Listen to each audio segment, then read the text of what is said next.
My name's Louisa Hall, and I completed my practical experience at Champagnat Catholic College, an all-boys school in Pagewood. What became clear from my initial observation was that my supervising mentor had an obstructive influence on her students' learning. She exhibited unprofessional behaviour, a deterioration of moral values, and a neglect of discipline. Assigned with the continuation of the Year 8's Visual Arts program at the end of Term 4, my first teaching episode with this cohort failed to achieve the desired learning outcomes through poor classroom management, and I left feeling exhausted with the low morale.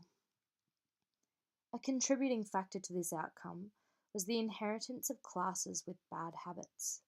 Before I arrived, the expectations of students were low.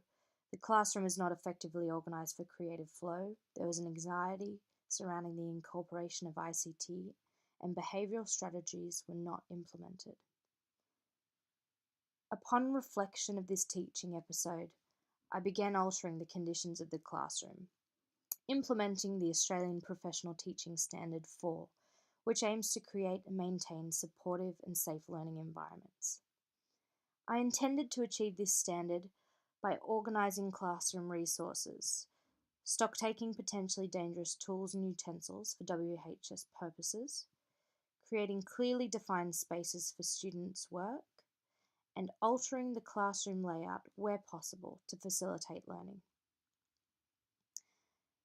The challenges I had faced in the classroom thus far led me to explore Maslow's hierarchy of needs as a relevant teaching theory with which to improve my professional practice and the outcomes of students. Maslow's theory suggests that humans have specific hierarchical needs which need to be met before students' learning can progress towards self-actualization and the development of a sense of meaning and understanding. By beginning with the organisation of the classroom, I had begun implementing Maslow's theory, and slowly I began to see results as class timing improved. Engaging in constructive and professional feedback with colleagues and teaching supervisors, reaffirming the Australian Professional Teaching Standard 6.3, offered me practical approaches in continuing to manage challenging behaviour. Some of the standout suggestions including varying my tone and reaffirming expectations through explicit teaching. I also incorporated the multi-store model of memory proposed by Atkinson and Triffin in conjunction with the suggestions of more explicit teaching to reinforce classroom and learning expectations.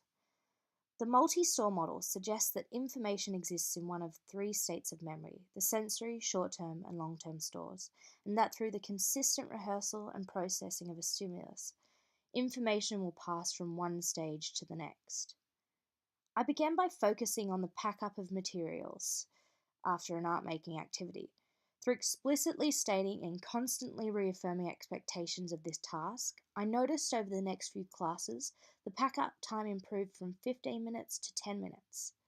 Similarly, I incorporated ICT to ensure the learning outcomes and success criteria for each class were clear, explicit, and constantly available for students to refer back to. I began to see great results, with students highly engaged in the course content, demonstrating improved ability in learning through the comparison of the initial and final sculptures as you see here. Students who were initially uninterested provided encouraging informal feedback as well. Although there were some improvement in my teaching practice, achieved through reflection, professional engagement and development, in the future I hope to further improve through the exploration of a wider range of teaching strategies and pedagogy, aligning these goals with the Australian professional standards for teachers.